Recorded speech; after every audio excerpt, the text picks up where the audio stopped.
Welcome to the New Grad Success Summit. In this masterclass, you are going to learn how to ace the PT Board's exam. I'm here with Will Crane. He is a physical therapist, but he's also the founder of PT Final Exam, where they help hundreds of people each year pass the PT and the PTA exams to get your license. Thank you so much, Will, for being here. I'm so excited for you to share this wonderful presentation that you've made. My pleasure. Always a pleasure to chat with you, Emma. And I've got I feel like some really good actionable tips. I want to make sure that as we get through this presentation that there are some good takeaway points, and talk about our system, PT Final Exam, and really just generally how to get through the NPTE, the National Physical Therapy Examination, and get into the cash positive side of life. And once you get past that license and get your first job. Perfect. Take it away. Okay, so just going to be talking about some NPT essentials. Basically, our plan, we're going to talk about what is on the exam, how it's scored. There's a lot of confusion that goes around what the scoring is and how that looks for the NPT. And then I want to spend some time talking about how to study effectively. These are all evidence-based practice. Obviously in physical therapy, we love talking about evidence-based practice. This is evidence-based study methods to help make sure that you are getting as much information as possible to stick in your brain for test day. And so that's kind of the broad scope of what I wanted to talk about. Emma, if you have any thoughts or input as we go through all this, you've successfully made it to the other side of the NPTE, and so you can certainly speak with authority to this as well. Perfect. I'll chime in as needed. Okay. All right. So let's talk about the NPT. So the FSBPT is the Federation of State Boards of Physical Therapy. They are all 50 jurisdictions plus the District of Columbia, all combined to create this federation. So any of you Trekkies out there enjoy Star Trek, this is your good reference to a federation of state boards of physical therapy. This is the purpose of the FSBPT is to create a unified body that creates and administers the NPTE. And so back in the day, so this is well before my time, they used to have different exams for different states or different scoring for different states. That is all a thing of the past. I believe it was in the mid-90s. They integrated it all into this one federated state board or federation of state boards. So essentially, it really just means that you must score the cutoff mark, which is 600 out of 800. We'll talk about that coming up. But you must score that essential minimum score no matter what jurisdiction you're in, no matter where you're applying for licensure, no matter what. It's all uniform across the United States, and there's no standard that's different. Like, for instance, you don't have to score a higher score in New York as compared to New Jersey or Pennsylvania.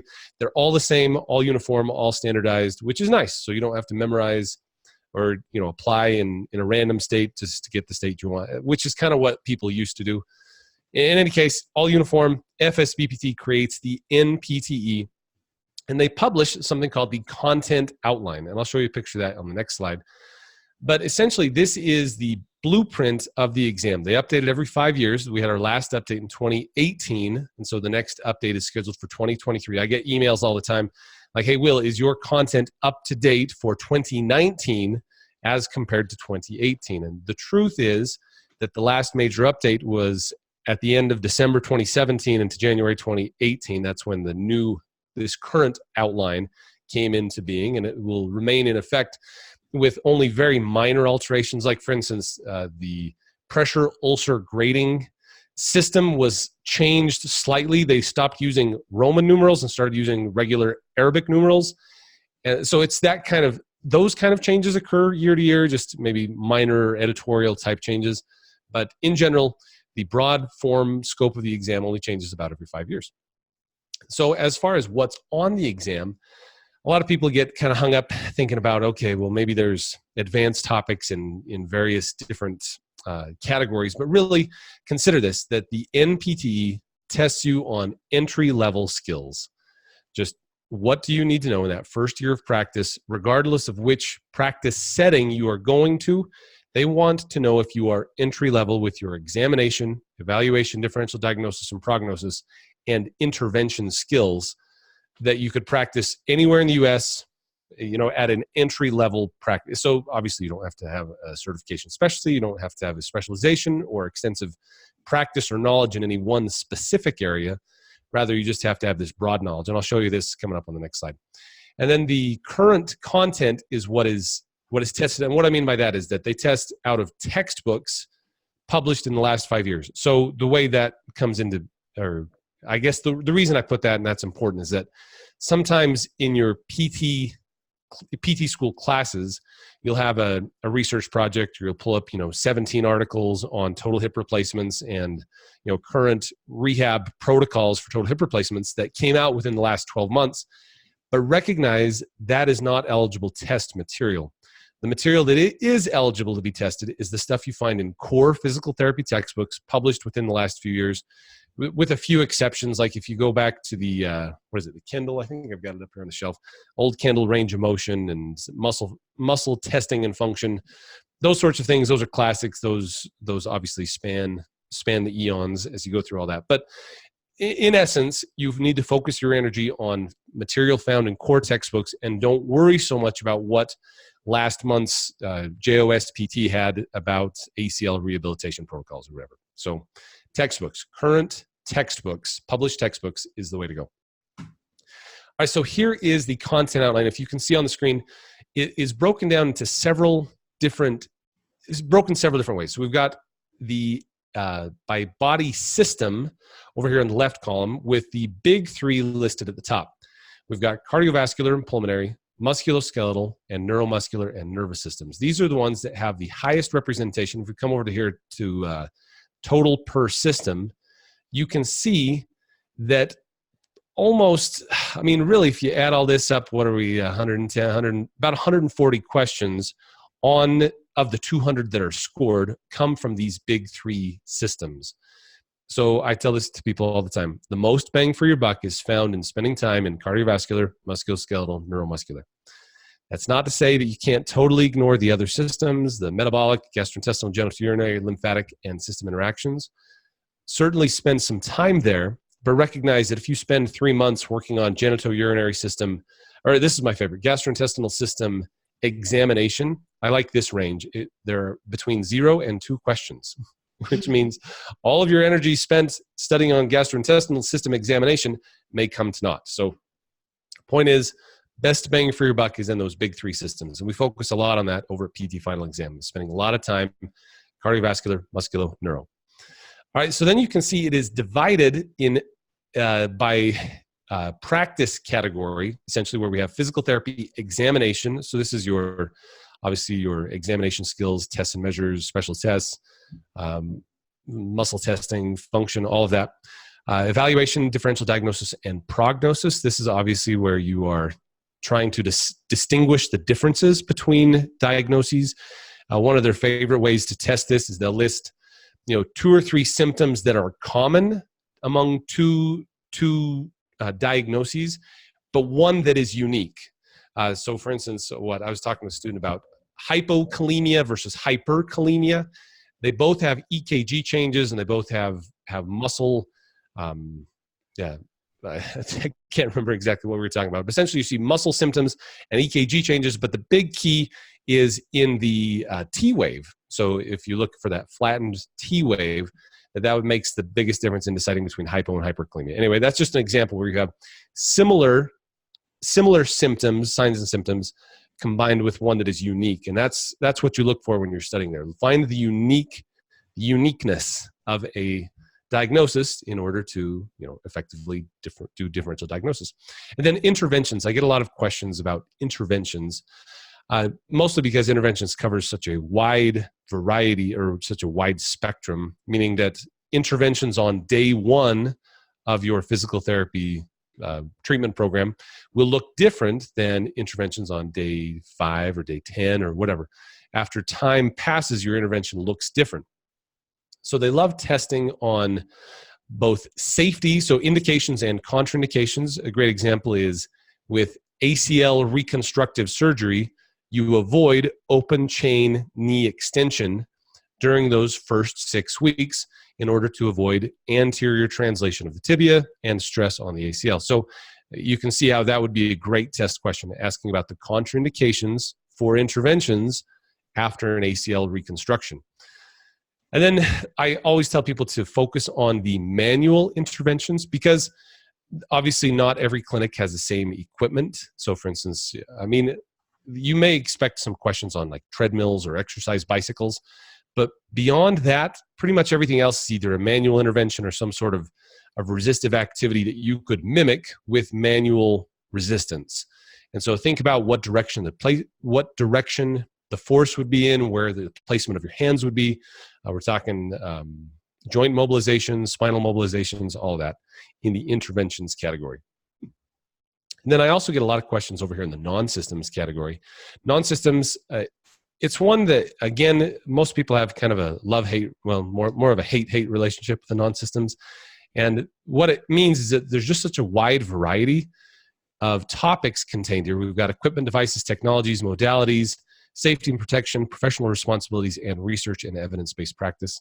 I get people asking all the time, hey, Will, what is the best book for the non-systems? And I have terrible news to share that it's like 7 books and each one of them is small. Like, for instance, I've got one about research and evidence-based practice in rehabilitation. It's just a little short book, about 60 pages long, and it's just about research. And then obviously you can get into the therapeutic modalities books. O'Sullivan has a great section on equipment, devices, technologies. Anyway, very wide variety of topics from a wide variety of resources. Over a PT final exam, I do have a non-systems class, kind of a mini module series that breaks it all down, gives you all the essentials, because again, that's something that's a pain point for a lot of students, and we help people get through on that section too. And then the good news is there's not that many questions. You can expect somewhere between 25 and 30 questions on the non-system section, which means that if you do poorly, so a lot of people, they'll say, oh, Will, I got a 60% on my non-systems on my practice exam. And that's just the pits. It's the worst. And I point out, okay, well, with only 30 items, all you have to do is answer 3 more correctly and you're up to 70%. I mean, just proportionally, there's not that many items. And so with a little bit of effort, you can make a lot of difference in the non-systems domain. So that is the content outline in a nutshell, which is, obviously lots of fun. And they do, like I said, updated about every 5 years. And you can find, I tell people all the time, be sure you're spending a lot of time in the textbooks, the core physical therapy textbooks. And in the slides, I've got links to where you can find what the most common textbooks are, textbook survey, content outlines. And then just as an FYI, some people feel like there's just a bunch of, maybe some old retired PTs sitting in an office in Washington, D.C. that are just thinking of the worst questions possible to ask you. And that's not the case at all. They use volunteer item writers, practicing therapists across the country, across the practice spectrum. And they have the weighting, or the number of questions in each section is representative of PT practice in the United States. So they've got their finger I feel like very nicely on the pulse of physical therapy practice in the US. And it's not just a bunch of guys in suits in DC making up these questions. And that's, it's interesting how that's kind of when we think about a national exam, we think that there's just some people who are trying to make our lives miserable. And really, it's probably your CI. I mean, maybe your CI was trying to make you miserable, but it's your peers, your future peers that are writing these questions and making it applicable to your first year entry-level practice. Now, I have one quick question, Will, and you may go into it, but I know there's several main textbooks that a lot of people use to sort of give them, like a sort of some tips and study strategies and things like that. Is there one specific textbook that you would recommend? And if that's already in your slides, we can wait and answer that later. No, so I think like you're talking about some of the classic review books. We're talking O'Sullivan's Therapy Ed. See, what do they call theirs? I've got it over here compiled. But so essentially, you've got Therapy Ed and Score Builders as the primary providers of review textbooks. We'll call it review books. They're not textbooks, review books. And again, just to point out, the questions for the exam are not taken. Like I had one student who thought that the questions for the exam were taken from the review books, and that's not the case. The questions come directly from textbooks, the core books, and then the review books are ones that just help you review. And so the biggest resource in those review books is that it just summarizes and puts things in a concise pattern. Back in the day, I used Score Builders, and I currently have both the Therapy Ed and Score Builders. And as a part of the course, people who sign up for PT Final Exam, I also have my own 300-page study guide, which is just bullet points and lots of summaries and tables, which a lot of students really like it for its concisity, its brevity. Okay, good. Which can be nice. So really most students end up purchasing one of the big reviewers, O'Sullivan or when I say O'Sullivan, Therapy Ed. Therapy Ed or Score Builders, mostly because each of them come with 3 practice exams. And it's nice to have lots of practice exams at your disposal. Okay, so you're pretty much, both are just as equally good. Well, the Therapy Ed is more denser. Okay. It is more dense. Contains 3 good practice exams, which is great. Score Builders is more visual and colorful, but contains arguably a little less content and thus feels more user-friendly, but doesn't contain as much content. So it's a trade-off. You've got the density versus the usability, or what people would consider your user interface, or your just the readability of the text. I've found people who have different reasons for liking either one of them. So it's like picking your favorite child. They're both great. Perfect. That's a very fair answer. Awesome. All right. So when it comes to exam development, I just want to talk very briefly about the development of the test, just so that the students can wrap their minds around, okay, where does this test actually come from? So as I talked about, it comes from a diverse set of item writers across the country, across different practice settings. And then each item that is created by these volunteer item writers then has to go through 8 different committees for editing. So lest you feel like that there's just 3 or 4 guys in an office in DC writing these questions, rather it takes almost 2 years for an item that, once its first draft is written, until it appears on an NPTE to be scored to determine your licensure. So again, I guess I tell this to people so that you don't feel quite so angry at the test. A lot of times there's this pent-up emotional dam of like, oh, this test, they're out to get me. I hate them. That's an ambiguous. I came out of the test with that same feeling, like, oh, that test, I can't believe they'd ask that question. Where I feel like my emotional energy would have been better spent if I had just recognized, okay, this is not just 3 or 4 guys out to get me. This is obviously, these are my peers. They're testing to see if I actually know my stuff. I'm going to go in there and I'm going to prove it to them how much I know, and try not to get so angry at the test. So again, trying to channel all that great emotional energy, channel that into your studying rather than just, shaking your fist at the FSBPT gods out there and say, you, I can't believe you do that. Channeling your emotional energy. So it goes through a lot of committees, it goes through a lot of editing process, and then each item actually shows up on a live test as what they call a pre-test item. So on the exam, you will expect that, we're talking PTs. So for PTAs, just subtract 50 here. But for PTs, you will see 250 items on the test, but only 200 of those items are actually scored. And what that means is they are placing 50 pre-test items randomly throughout the whole test in order to test essentially they're seeing, do people who pass the test get them right, and do people who fail the test get them wrong, and testing their validity. They use something called item response theory, which for any of you who study statistics out there, which bless your hearts, I guess there needs to be those kind of people in this world, but it sounds hard to study statistics all the time. They use something called item response theory, and it goes through a lot of statistical analysis, a third-party review system.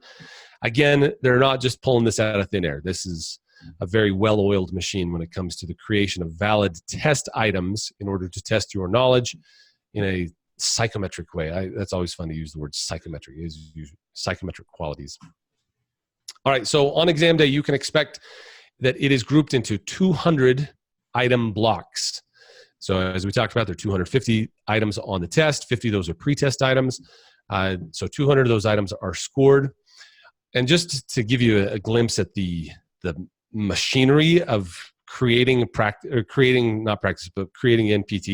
on any given test day, there are a wide variety of exam forms, different versions of the 200 items that are spread throughout the country. So essentially, it's so you can't cheat. So if you sit in the testing center right next to your best buddy and you're both taking the NPT, you will have 2 entirely separate forms of the exam, so that you can't, obviously, it prevents cheating, so that you're answering your form, he's answering his form, and so it goes. So and that's why they use something called the scaled scoring item, which is or scaled scoring model, which is coming up on the next slide. But essentially, they just want to make sure that each form is equivalent. So they use, again, a lot of statistical measures to make sure that each form is equivalent to each other.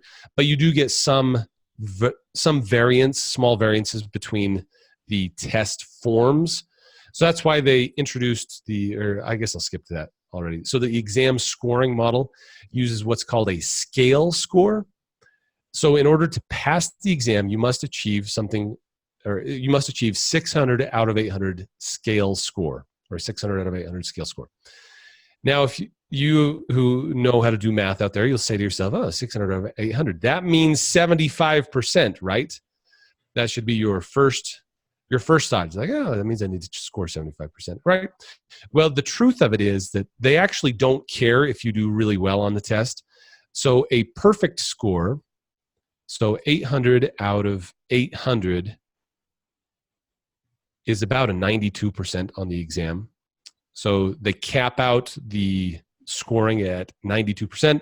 They say, yeah, you're good. You got this, and we don't care anymore. We know you're good, so 800 out of 800. So then they zoom way in on that 600 mark, which is right around, it's not 75%. Usually it's somewhere between 137 to 140, so somewhere close to the high 60s to low 70s. And the reason I give you ranges and talk about this as an inexact science is because there's so many forms of the exam out there that, on your exam form, if you got 138 correct, and you passed, and your buddy next to you got 138 correct and failed, it's because the forms had some slight variance between each other. So bottom line, people ask me this all the time, Will, what's a good target score on my practice exams? I tell people that really your target should be about 75%. You should be aiming and I mean, realistically, your target should be 100%, right? You should be trying to get every question right. But if you can target and get close to that 75% mark, I can speak with really, really strong confidence that you will be passing the test the closer and the farther you exceed that 75% mark. And certainly there are variances there where someone could have just a terrible test day. They do good on practice tests and fail on the actual exam, and vice versa. I've seen it all, doing it over these years, but bottom line is target 75, you'll be in really good shape. And as I said before, it is the same for every state board. So it doesn't matter what state you're in, the same 600 out of 800 is the passing mark. And there's no penalty for guessing. This is a great one. So if you find an item that you just don't know the answer to, always put an answer down. No penalty for guessing. You may just accidentally get it right, which happens all the time. People just guess and get it right and move on. And hopefully you know more answers than you're guessing, but it is possible. I guess it is possible, statistically possible. You could guess on every item and still pass the test. Yeah, and speaking of guessing, I know a couple people who didn't pass the exam, and a lot of it I feel like was just time management. So if you're running into a question that you just don't know, don't keep spending minutes on it. Guess, and then can you come back to them, Will? I can't remember. It's been such a long time. Great segue. Man, you're doing good on here. Okay, so on the test, so your question is, can you go back and review items that you've already seen? The short answer is kind of. The long answer is not really. Okay. Those aren't really long answers. But the way it works, on the test, we're talking the PT exam again, you have 250 items. They divide them into 50 question sections. So there are 5 50-question sections. You have 1 hour for each of those sections for standard timing. Most of us will be taking it with standardized timing. You can apply for test accommodations and get extra time and a half, double time, whatever. But for most of us, just the broad rule, 5 sections, 50 questions each, 250 total, 5 hours. You must submit each section. So the 50-question block, you come into 50 questions. You must complete that 50-question block and submit it, never to be seen again, before you continue on to the next 50-question block. So within the 50, you are allowed to navigate and go back and review items that you wanted to.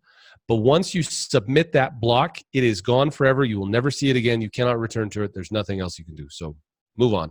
Gotcha. after you've submitted an item. So basically, if someone has a question within that 50 block, so try to I think I remember now how it looked. So within that 50, if you have a question you're stuck on, you just don't know, choose, spend a minute or two on it, but don't keep perseverating on it because you're going to use up your time. Choose an answer. You can try to narrow it down to maybe A and B, or try to narrow it down to 2 of the 4, or maybe 3 of the 4. Pick that. And then at the end of the 50, you suggest then coming back to that if you feel more confident at the end of the 50. Would you say? Yeah, that's exactly right. So, and this is on the test, just for your ease of navigation, they have these 2 options. You can do a strike through. You can strike through any of the items that the answer selections. You can look at them and say, A and B, they're obviously incorrect. And so you can strike through them. Has no bearing on your score. It's just for your navigation purposes. Or you can mark or flag the question for further review. And what that, again, it has no bearing on your score. It is just for your navigation purposes. So within the 50 question block, let's say you've got 5 questions that you have flagged or marked. Say, okay, yeah, I need to return and spend some more time on these because obviously I didn't know them, or I need some more time. I'd caution people to be very judicious in the questions that you mark. And the reason is that what happens is you bump into a question that you don't know the answer to. You spend 1 or 2 minutes staring at the question, scratching your chin. You're like, I think it's B, but it might be C. I have no idea. So you put down your guess. Always put down a guess. You mark it, but when you mark a question, there's a mental trigger that you must return to it. And this is a mental game now. You have this mental trigger that you must return to that. So you've already spent 1 or 2 minutes on the item. You go through the other items. You tell yourself you have to come back to that item, and you spend another 1 to 2 minutes on that item when you come back. And recognize you only have, with 5 hours, you only have 72 seconds average per item. So if you've already spent 90 seconds on it the first time, you spend another 90 seconds on it, and you multiply that over 5 or 10 questions, suddenly you have, maybe wasted is too strong a word, but suddenly you've mismanaged 8 or 10 minutes of your exam time on questions that you probably don't know the answer to anyway. So don't waste your time on things that you obviously you don't know, and you've got to move on. So that's what I tell people. You get to an item, take a look at it. If you honestly just don't know it, no clue, total guess, don't bother marking it. Just let it go. Just put your guess down, move on, and don't think about it ever again. Only mark it if you really legitimately think that, okay, I know I can figure this out. I just need to chew on this for another minute. Mark it, come back to it, answer it correctly. Because just as far as horror stories go, I had one girl who she flagged every question, all 250, she flagged them, which meant that she spent half the time allotted on them the first time and came back. And so she was essentially splitting her time on each question in half. And she said it felt like I took a 500 question exam. It was totally exhausting. And she did not pass on that attempt. And it was time management that was what sunk her on that attempt. So again, mark judiciously. Yes, I agree with 100%. The people that I know that struggled and got poor scores or didn't pass, it was time management. The test goes by fast. It is long. It is exhausting. You're going to feel so tired at the end. So try to use your mental energy wisely and go quickly. Yep. Yeah. And so you can have just a quick note here on the scheduled break. After section 2, the clock stops for 15 minutes as what they call the scheduled break. So this is the time if you got to hit the bathroom, you got to get a drink of water. It is a quick break. You don't have a lot of time here. You must submit those 2 sections. So you submit them, you cannot return to them. So obviously you can't go to your locker and look at your phone or anything and come back and answer those items. Those are done and gone. It's really just a bathroom break. The clock stops. When you come back in, you tag in, and your clock starts again from your 5-hour allotted time. Now, just in case of emergency, they do allow you to take an unscheduled break after any submitted section. So you are not allowed to just leave midsection. You must submit that section before you can leave. But the unscheduled break is for just that emergency bathroom break where, after section 4, you still have another hour left and you're like, dang, this is not going to work. You got to hit the bathroom real quick, run out, but just recognize that the clock has not stopped. Every moment you spend, every moment you spend out there is time away from answering your question. So, but it is possible, just in cases of emergency. All right, so that's exam scoring. We already talked about this. The main categories, obviously the big three, are where you should be spending most of your time. And so now let's talk about some myths. We've already talked about some of these. Some people think that this is an interesting one, and I kind of understand where they get it from. But this is a myth. This is not true. The test is harder in July and easier in January. And the reason people think this is because more people take it in July, and they erroneously think that the scale score is the same as grading on a curve. So if you recall, grading on a curve looks something like this, where they have the mark at, or let's see, no, it's not, it's at the 75, basically they have 75% of people pass and 25% of people fail. So therefore, this is incorrect. Therefore, they think that because more people are taking it in July, that means that more people fit into this 25% category and that they will fail 25% no matter how many there are. That is absolutely not correct. They would pass 100% of people if they achieved that 600 out of 800 scale score. The reason this myth comes up is simply because there are more people taking it in July. Obviously, everyone's graduating in April, May, headed into the July exam. It's just by numbers, that's the most popular test date.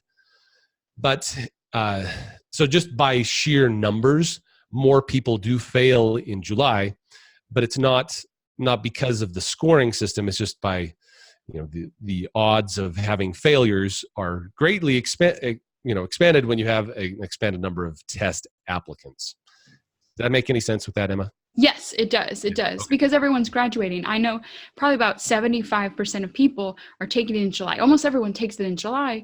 The people that take it in January usually are the ones who failed or just for some reason don't feel ready, maybe can't financially afford it, so they wait till January. Right. And, there are more programs coming out. Like I was just talking to a program the other day. They do 3 cohorts a year. So they're graduating people in, April, August, and December. They're graduating cohorts. And so obviously, folks like that would be taking the test in January, or if there's an extenuating circumstance or a failed retake attempt. Anyway, there's a lot of reasons why. But yeah, July is the most popular. And the test is the same whether you take it in January or July. It doesn't matter. Just take it when you're ready. It's the bottom line. All right, we already talked about this one. 800 out of 800 does not mean that you are absolutely perfect. It means just that they don't care anymore, that you got a 92%, you got an A on the test, forget about it. You got your license. Good luck. They're mostly focused on that 600 score because, it is just devastating when a person gets a 599 or a 597 or 598. And you're just like, honestly, if they sneezed, they would pass, get them over the top. But really what it is, they have really zoomed in on that 600 mark, and they can, with great confidence, say that you are below the mark or you're above the mark. And it's not like, again, it's not like each question is worth 4 points and you schedule, you just missed it by one item. Often it is just by a few, but they are zoomed way in on 600. So anyway, 800 out of 800 is certainly good. Aim for that. Let's see. This is another one. This is back to what I talked about with the anger or the emotional energy. Some people come out saying, there's multiple correct answers. Oh, that darn test. Truth is, there is only one correct answer to each item. And it's important to just lock that in your mind that you are trying to find the most correct answer. If you walk in saying that, there's multiple, someone told me there's multiple correct answers, I got to pick the best of the multiple correct ones. That is not the case. There is only one that is the most correct textbook answer to that item. And each item that they create has to have a textbook citation. So it's not, again, they're not making this up. They're not basing it off of their practice. They're taking it chapter and verse from the textbooks. And you just can't argue with the textbook. So again, take that emotional energy, channel it towards intensity and focus, and less on the anger and frustration that may show up. So, and it's a good tool on the test to just say, okay, I've got to find the most correct answer. And just, if that's your mindset, boom. It helps reduce anxiety on the test if you're in there for one correct answer. We already talked about this one at length. FSBPT is out of touch with reality. The FSBPT is essentially your peers. Again, not just a board of directors in DC making this up. And then this one, the test is purely academic. So I've mentioned a bunch of times that they use core textbooks to create the questions. So in that sense, it is very academic. They're not making this stuff up, well-researched, evidence-based practice. However, the items are posed in the form of a case or a clinical case or some sort of clinical spin on the thing. So I guess the point there is that you're not just answering, what are the three main characteristics of, fill in the blank condition. That's not the case. Rather, they'll say a patient presents with, this, and this. What diagnosis is most likely present? Or better yet, they would ask what special test would be the most appropriate to perform to confirm it or to create a working diagnosis. And so you'd use the information given, make a decision based on that, and in the form of a case or in the form of a clinical moment, rather than just a definitional textbook regurgitation type question. Does that make any sense? Did I say that? Yes, yes. And I agree with you 100%. What I remember, it was like 5 years ago, but everything is, Sally has knee pain, and what would you do to treat her knee pain first? Very user case examples. And it's academic in the fact, I want to add this, in the fact of, we may have clinical instructors that have novel techniques, new techniques. And this test is more about standardized techniques. Like I remember one question and, the answer was piriformis. But, but some people would have said it maybe was a different gluteal muscle. But I knew to answer piriformis because that was the standardized example. So we may, there are a lot of clinics doing really innovative things, but when you take the test, forget about the innovative things and have it be like what Will is saying, sort of academic answers. Right. Text. What would Susan B. O'Sullivan in physical rehabilitation say about that case? Yeah. And that's a good start, because a lot of people do get tripped up when they think about that random case they saw last summer with their CI that they spent 3 weeks trying to treat, and it ended up being, a wild goose chase and diagnosed with, whatever. But if you stick with the basics, meat and potatoes of just PT practice, you'll be in good shape. Yes. All right. So as far as, let's see, I wanted to talk about this when it comes to your study habits. So now we're kind of transitioning into study habits. You don't want to become a test zombie, as you can see coming out of a cave. I'll talk about that here in a sec. But essentially, you want to have distributed practice. So these are PT principles that apply very nicely into your study habits and study principles. So distributed practice means that you have increasing time intervals between review of a topic. So for instance, the way this translates is that on like day one, you study topic number one, but then on day two, you spend 15 minutes just reviewing what you studied on day one. So your content is still fresh, and then maybe you wait another 3 or 4 days and spend another 15 minutes reviewing what you reviewed on day one. Point being that as time passes, you can have an increasing space between when you review that material, but it actually sticks in your brain. Rather, this is a classic, what I feel like is a really classic mistake, is that a lot of people say, okay, this week I'm going to study musculoskeletal, and I'm going to be world's expert in musculoskeletal week 1. Week 2, I am now the neuromuscular and nervous system, just king of neuromuscular. And so you spend a week on neuromuscular, then you spend your time on cardiovascular. And before you know it, it has been now 4 weeks. And so let's say you do non-systems week. And now you do a review week. What happens is that all the good stuff you learned up here in week 1 has now totally disappeared from your mind by the time you get to week 5. So my suggestion, and I have this as a part of our course, I have a suggested template to go through. We've got a workbook that kind of breaks it all down for you. And then a suggested study pattern in which you spend time on the content as far as, actual, hit the books, you are in that content. And then the next day, suggested 15-minute study time, just reviewing, just browsing through the pages that you worked through, just to keep it fresh, and then doing that multiple times over the course of several weeks, just to make sure it doesn't disappear. It's so easy for it to disappear if you don't have distributed practice, having that frequent distribution throughout your study time.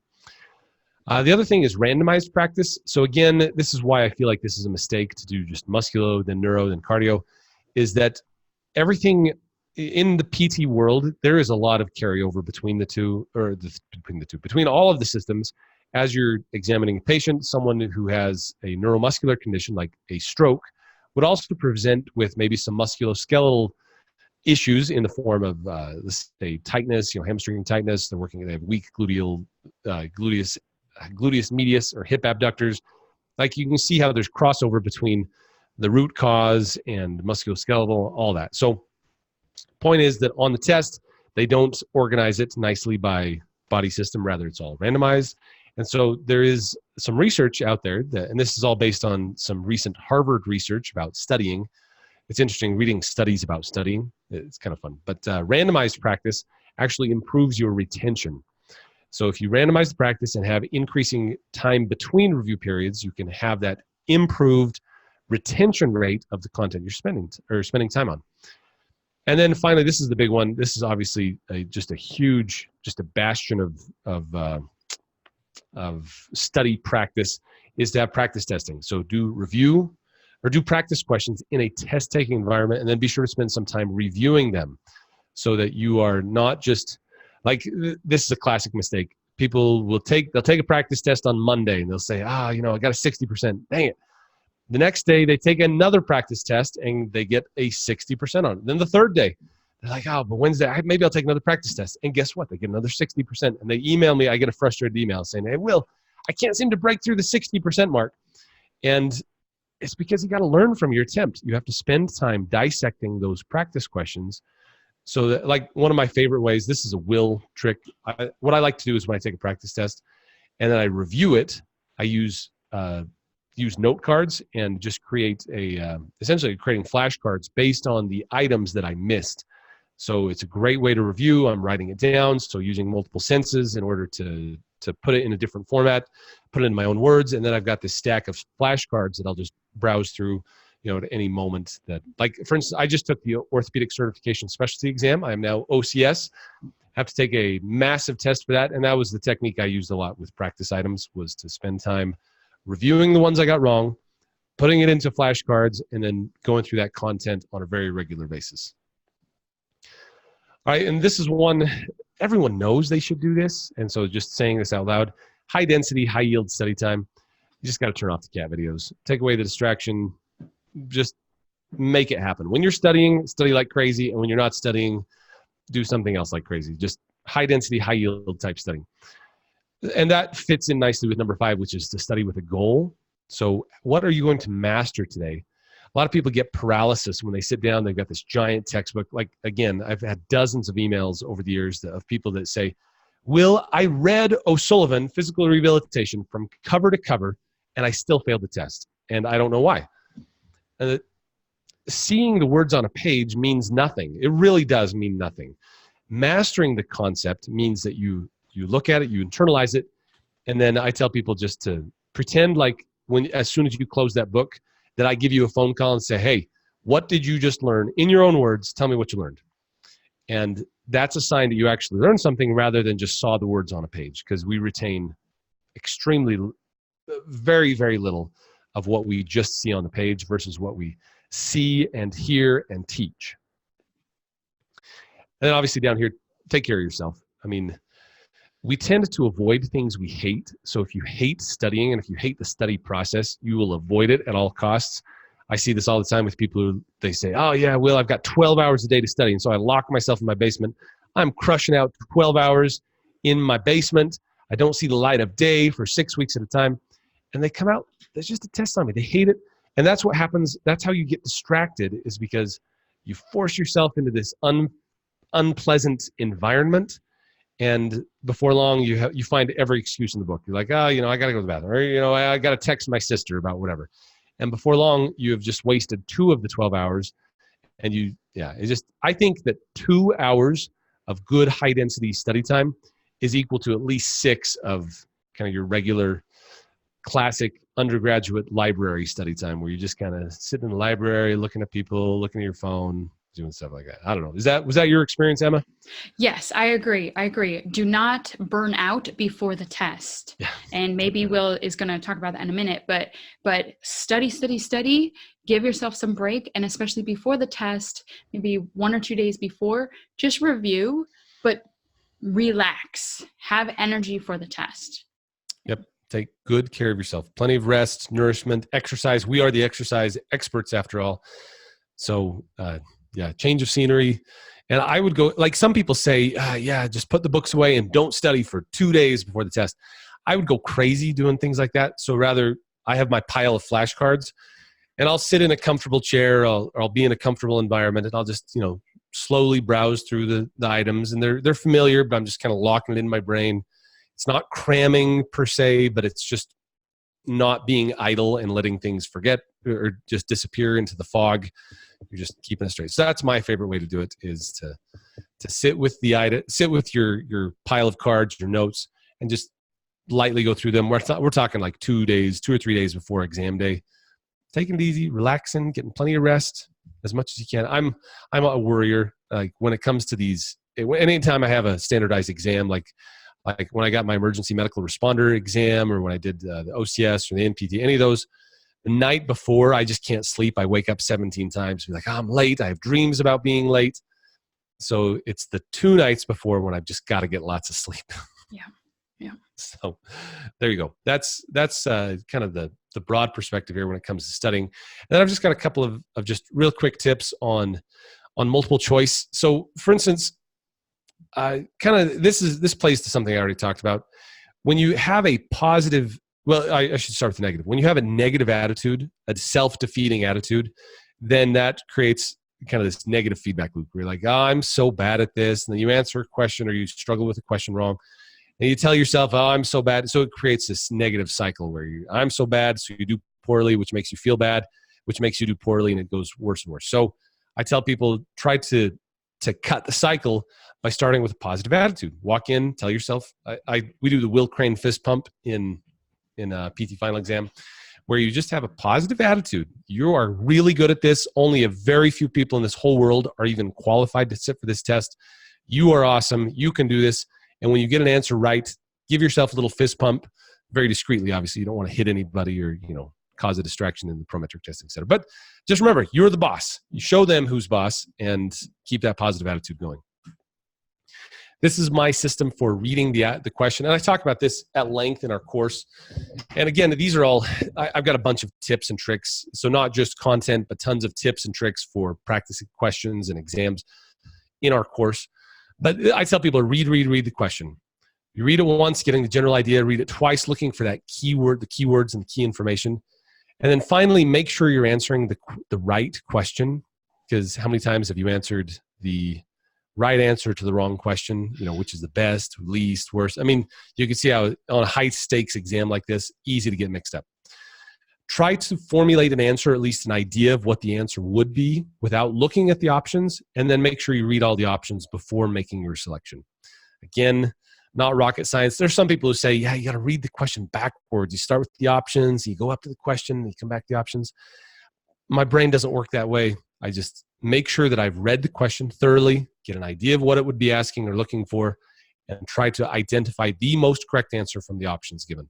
And if I don't know the answer, I guess. Always put down a guess. Just kind of in conjunction with all that is this mental checklist technique, which is essentially you're looking at the item, reading the question, and you'll see a list of symptoms or a list of, obviously they're going to give you the information you need to answer the question. Identify it, and you can either do this on the scratch pad on the test, like they do give you a little dry erase scratch pad.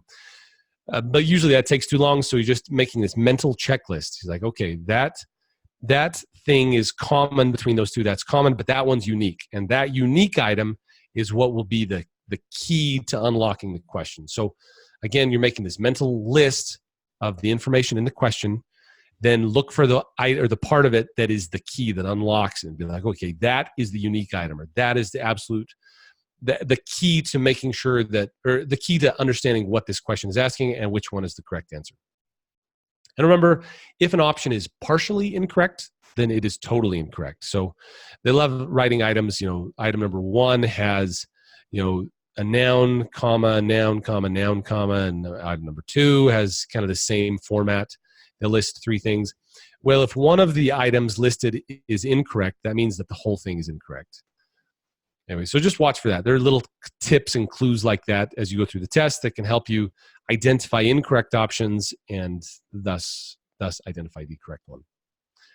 Always make your best guess. We already talked about this a couple times, but don't change your answer. Only change your answer if you absolutely feel compelled 1,000%, which is not a real number. Just so compelled to change your answer.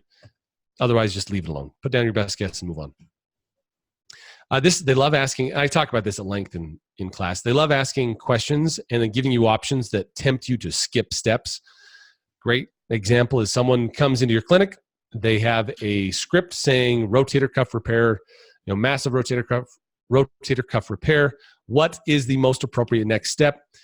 And they'll give you a correct intervention. They'll give you like the world's best intervention of, initiate, manual range of motion, passive range of motion within mid ranges, or initiate isometric activity with the uninvolved. They'll give you a correct intervention, but the best answer is to begin your examination. So obviously, you start and do a detailed history. You talk to the patient first, get your visual observation, your range of motion testing, all of that done before you jump into your intervention. So I think that's what people see when they see multiple correct items. It's because they see a correct item, but that's too far down the road.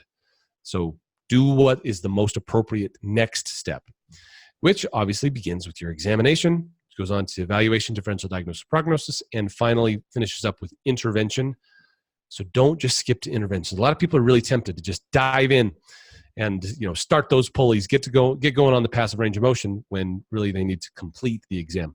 Another classic example would be someone comes into your clinic with substernal chest pain. What would be your next step? Well, most people are thinking, okay, yeah, myocardial infarction, we got to call 911 and get this guy to the hospital. But what else causes substernal chest pain but gastroesophageal reflux disease? And so if it's not specified in the question, you would need to examine and get more information before you made an intervention or took action on that item. So again, that's the classic example there is substernal chest pain. What do you do next? Oh, well, I would quiz the patient, get more history on it. It's okay. Did you just eat some baby back ribs? Like what, do you like Tabasco or are you having, unstable angina where you're having chest pain? You walked in, you had pain, the last 6 hours, you have pain, numbness in your left arm, lips are turning blue, cyanosis, all that. So again, you can see how it's easy to distinguish, but only if you have enough information. So don't jump the gun. Don't jump the gun. Get the information you need. Obviously, you got to know the content. One key tip here, a lot of people call this the brain dump. On the exam, they give you a scratch pad. We talked about this, the dry erase pad. A lot of people practice what they're going to jot down on the dry erase pad. And really, the irony is that as you are preparing what you're going to throw on that scratch pad, the irony is that as you prepare, then you don't actually need it because you've prepared it and it's locked in your brain.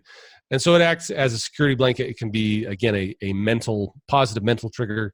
Say, okay, here are, 7 acronyms, or, let's say you wanted to make sure you understood the cranial nerve tests or the standard range of motion for the knee during gait, or items that maybe have troubled you throughout your study process. Prepare them for what you're going to put on the scratch pad. And then they're sitting there in front of you on the scratch pad, and you don't have to worry about remembering them. And it can be a good positive mental trigger to help you just have that positive attitude, stay fresh, and just be ready to rock and roll.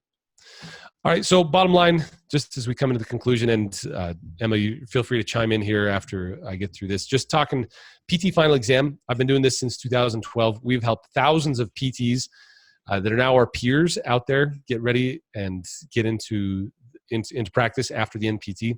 So my goal is to help you knock the socks off the NPT, and that's just the bottom line. I want to help give you the insider tips and tricks and little hacks, air quotes hacks, to get your studies in gear. We go over tons of content. I mean, it's just kind of ridiculous how much content we go over, plus the tips and tricks. It's proven successful. We're also the only one who actually takes, actual Amazon-style customer reviews, not just testimonials or their grandmas, all their immediate family, or whatever. We do it all at like half the price of what some of these folks are doing. And so that's the fun part, is I feel like we give really good content. We're able to extend access to anybody and everybody because our prices, obviously our prices our lowest packages start at $99, kind of our most people sign up for something it's about $299 or $399. So it's just right there in mid-level. Honestly, best money you'll ever spend when it comes to getting through the NPT, because it's something you don't want to have to do again. Those of you who do have to do it again, that's something that no one wants to do. And bottom line is you want to do it right the first time. So yeah, I agree. Will, this has been just an amazing resource. I really wish, truly, honestly, 100% wish I would have even had just this simple PowerPoint that you just shared, because even just knowing some simple tips is going to make a big difference for those of you listening that are about to take the PT or the PT exam. And I highly recommend Will. I've had multiple talks with him. I've met some of his other employees that help teach this course as well, and they're so knowledgeable. The book is literally like this thick that he provides as a study guide, and this will be the one resource for you. And those other study guides are almost about the same price as Will's course. So not to try to sell it, but if you just want extra support, extra guidance, he is so involved. They do live training in some of the courses, whichever ones you choose. Mm-hmm. And I've had a lot of people really ask me about Will's course because they just want the peace of mind. It costs a lot of money to take the test. And if you don't pass it, you're going to have to wait several months, which is several months of no income, several months of no license. So we really want you to pass the test. Yeah, it's a $20,000 hit. If you don't pass the first time, $20,000 hit in lost income, exam fees, doing it all over again. You don't want to do it twice. Yeah, but either way, we really hope you learned a lot in this masterclass on how to pass the PT exam. And if you're PTA listening, a lot of this advice is also very, very similar. And Will has generously donated one free exam. So make sure to listen to this free course. One free course. I misspoke. One free course. And in addition, below you'll find links for an amazing discount to his courses as well, because we really want you to be successful day one, and you can't be successful if you don't pass the exam. So take a look at those links below. And if you're wanting to find this PDF, that's also linked below, so you can access that in addition to watching this masterclass. So you can take some of the notes that Will took while he was presenting.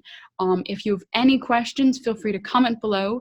You can email Will as well directly. I don't know if you want to share your email, Will, if anyone wants to reach out. Easiest way is you can go to ptfinalexam.com/contact is super easy to do, or you can send it to me at admin@ptfinalexam.com. Awesome. But yeah, take advantage of the amazing resources and the amazing discount that he has below.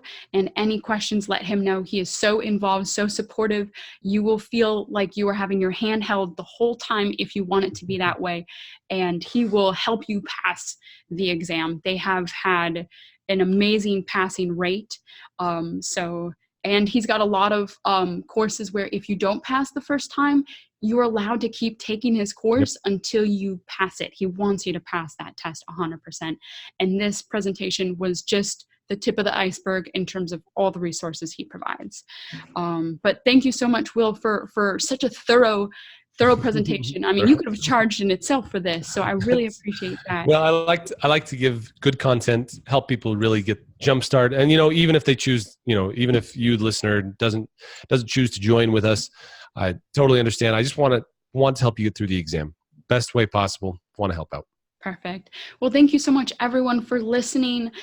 Please enjoy our other amazing masterclasses on how to pay off your student loans, how to find non-clinical careers, create an amazing resume and cover letter, interview and negotiate, and so many more. So keep coming back to the New Grad Success Summit, and we look forward to seeing you in all the other sessions. Thank you so much, Will. Thanks. Appreciate it, Emma.